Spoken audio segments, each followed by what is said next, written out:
new elections in the UK has given the Labour Party a huge majority in Parliament after 14 years of rule by the Conservative Tory Party.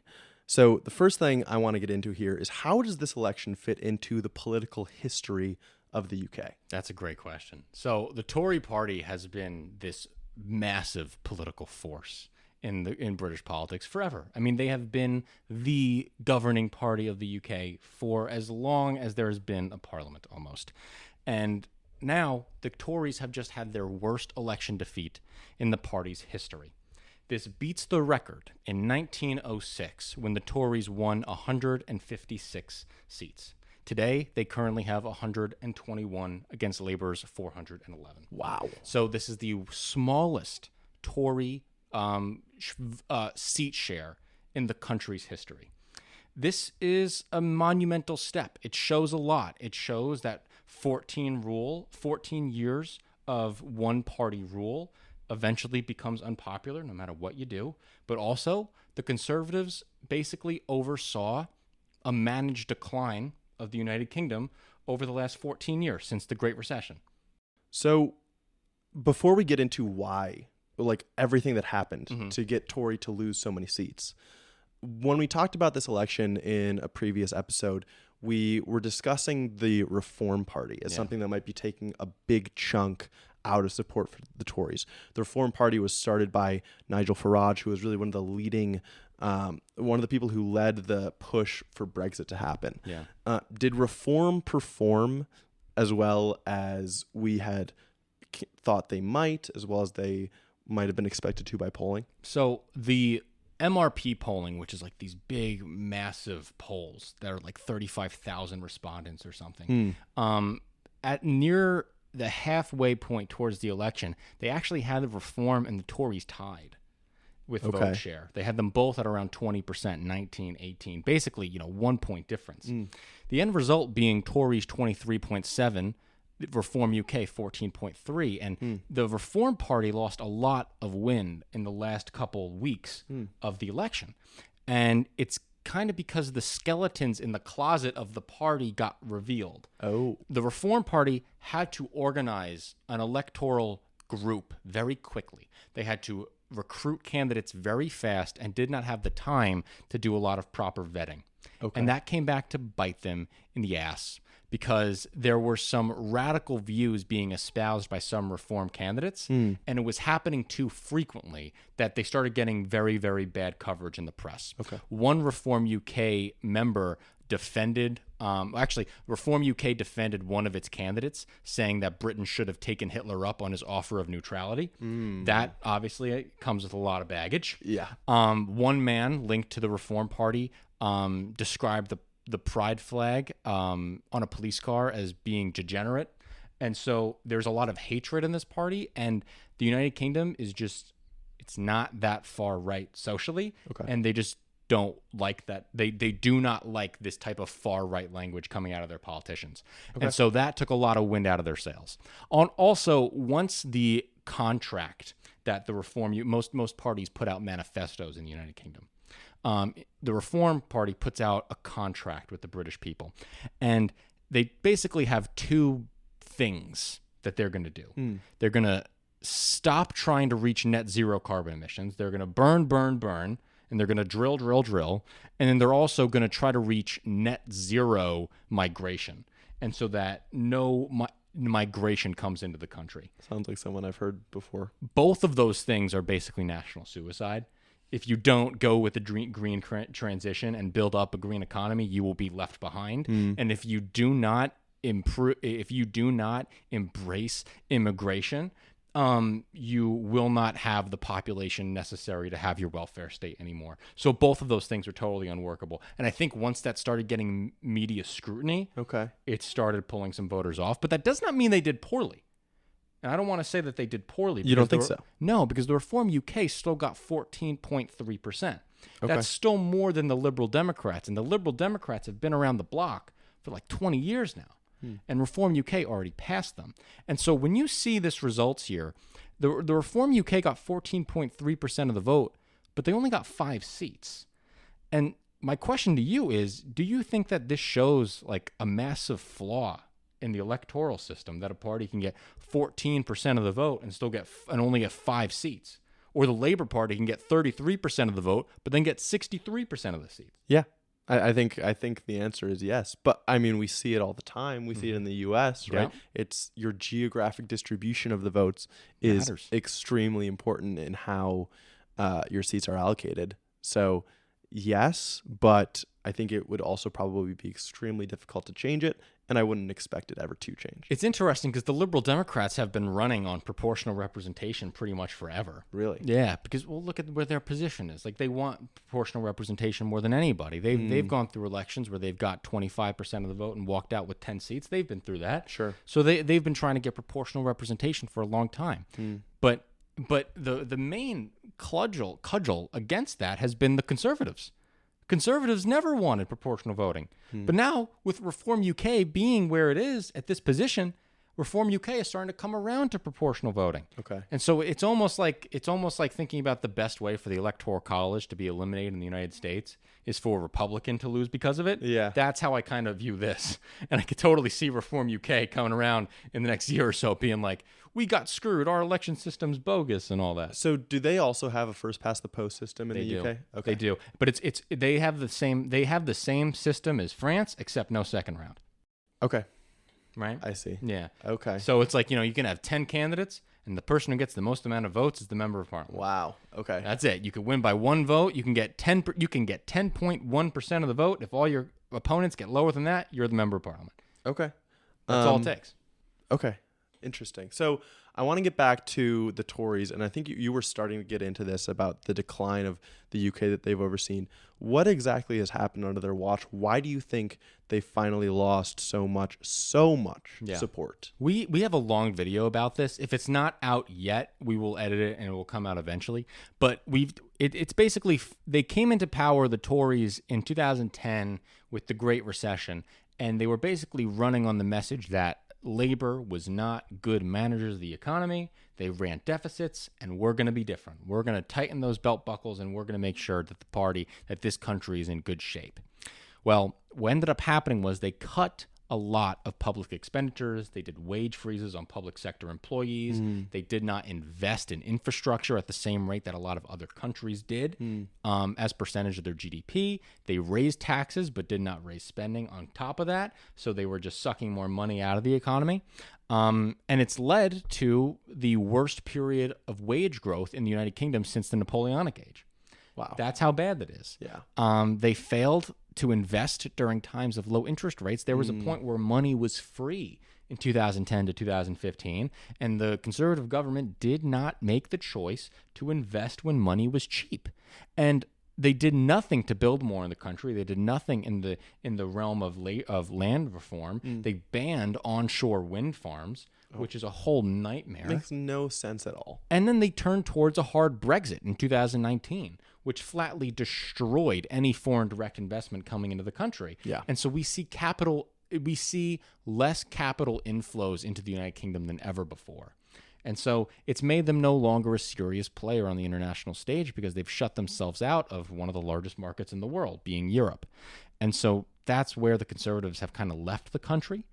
So now that Labor has this massive majority, what are they going to do? So Labor is already coming out swinging, and I have to say I'm fairly impressed. Me too. Labor went through a moderating process after Jeremy Corbyn's failed election in 2019.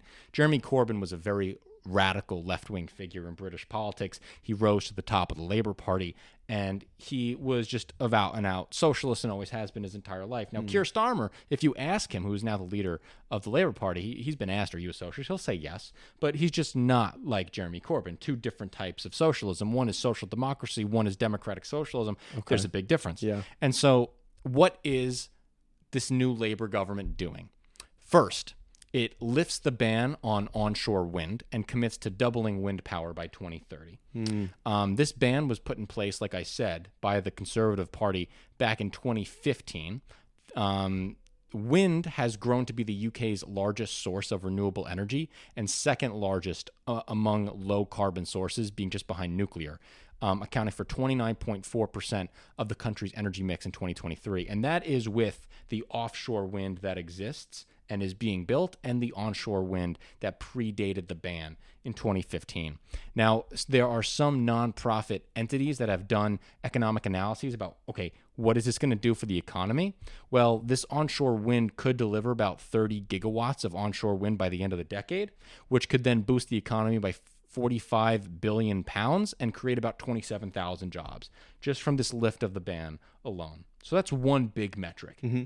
I do know that they're trying to be net zero in their electricity generation by 2030, which blows all other major economies out of the water as far as their timeline. Absolutely blows them out of the water. Yeah. And they have the ability to do so because they're a windy place and they could take advantage of that. Yeah. And an island that's surrounded by ocean. Exactly. Yeah. So they have a lot of opportunity for that. Mm-hmm. Secondly, they're building a national wealth fund, which is something we talk about on this show all the time. You are one of the biggest fans of a wealth fund that I've ever met. Now, technically, this is not a sovereign wealth fund like Norway or Saudi Arabia. It's different.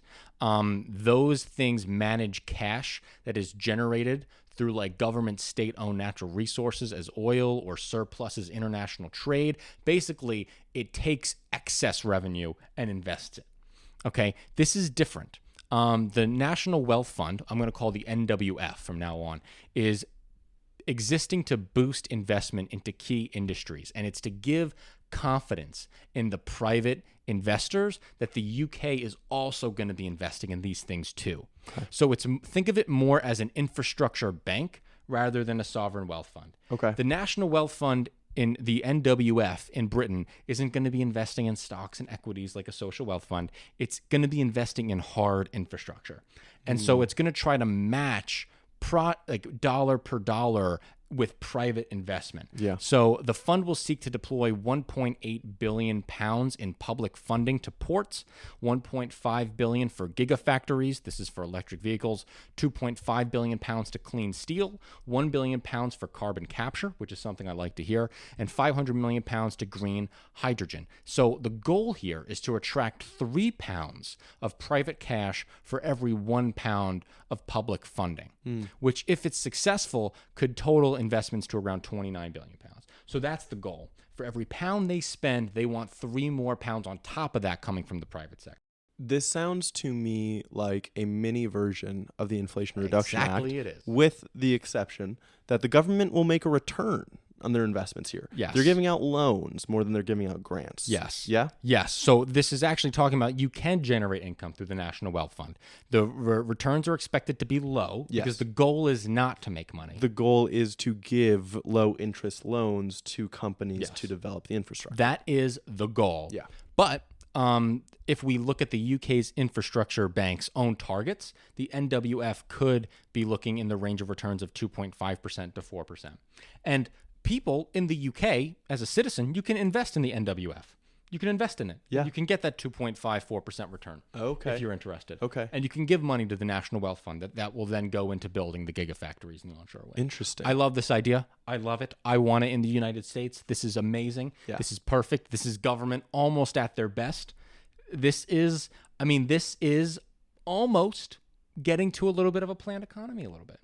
We're given the carrots, man. Yes, we're That's getting what's happening. It's an industrial policy. It's an industrial policy. Like planned when economy. I say Inflation Reduction Act, do you think that is a planned? No, I see what you mean. You do, right? But Okay. I just hesitate to say that because of the connotations? implications. Yeah. Yes. But you I see, agree. They have an industrial policy. They're driving the future forward. They have a vision. They're shaping the market a little bit in a way that is more conducive to human prosperity. Right. That's what government should be doing. And that's what they're choosing to do. Thirdly, they're doing a new deal for labor, and they're using language new deal, which is funny for me. I like saying that. Yes. They're going after a lot of labor abuses. So first thing is they're banning 0-hour contracts. And then what's a 0-hour contract? That is when an employment agreement where an employer doesn't guarantee an employee regular work hours or regular pay. So I've heard some labor leaders kind of pontificate is the right word, but like, go back and forth on this. Like, if a person really wants a 0-hour contract, I assume they can get it, but like we're going to ban it outright. We're going to ban its default position. Okay. So that's one thing big. that they're going after. Prohibit, fire, and rehire practices, which is really big. Extending statutory maternity and paternity leave. Introducing a right to bereavement leave, which is really, really important. And strengthen protections rights for pregnant women. That's huge. This is also a big one. Increase the time frame for filing claims with the employment tribunals for 3 months to 6 months. There's a lot of, and these employment tribunals is where someone who has been wronged by their employer can go to a hearing and get compensation for their unjust treatment. Extending that statute of limitation pretty much from 3 to 6 months is big. So all of this is very pro-labor stuff coming out of the Labor Party. What a shock. Yeah. Right? Yeah. And lastly, last one, they want to nationalize British Rail. This is also a big move. They want to fully nationalize the train network, not nationalize the trains themselves, but nationalize the train network within 5 years.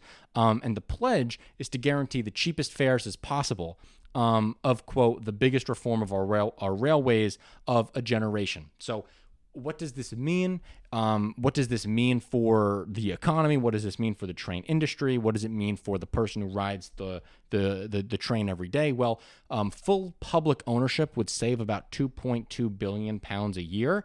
This is done by cutting waste and clawback shareholder dividends, because these were private corporations. They were running for profit. Okay. And that has been obviously sucking money out of the system that could instead go towards lower fare or greater reinvestment in the rails themselves. Also, consolidating the 14 separate train operating companies would vastly improve efficiency. This 2.2 billion pounds would be saved every year after 5 years. And so again, they say that the structure of Great British Railways is going to be is going to be more efficient, and that's going to lead to operational efficiency, making it cheaper for the end user. And so that's really great to see. And this renationalization plan isn't incredibly radical. It's something that even the conservative government was mulling over, but didn't really have the political will to do it because there were too many people in the Conservative Party that didn't want to renationalize British Rail. So now that the Labour Party is here, these are 4 big moves, dude. They are. These are big moves. All right, so here's the question I have now, right? Yeah. Labour has an enormous parliamentary majority, the left in Britain. So they should be able to basically enact their wish list, and they're going to have years to do it before the next parliamentary election. So my question is, what could go wrong? Because from our perspective, as liberals ourselves, as leftists, we would expect this to be great for the country. Mm-hmm. How could we be wrong? I don't know if I have an answer to that. I think like they don't have roadblocks that we have in the United States. We have the filibuster in the U.S. They don't have that. Mm-hmm. They can enact whatever they want with their majority. Mm-hmm. It's their country now. Yeah. I don't know what could go. What do you think?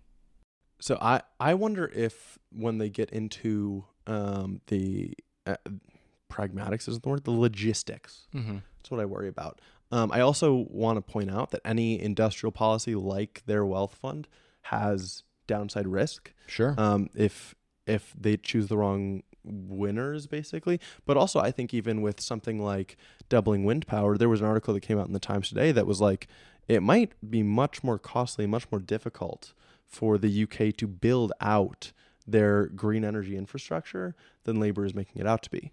They don't have any of this supply chain really in the UK. Sure. They're still not a part of the EU, so it's not super easy to source materials from other places. Right. They're trying to get huge into building, but the UK had really turned into a big financialized economy, right. And that's where it was getting most of its growth by being the financial hub of Europe before Brexit. Sure. So trying to transition to that might be inflationary. It might end up not being able to create as many jobs as they think because of the costs.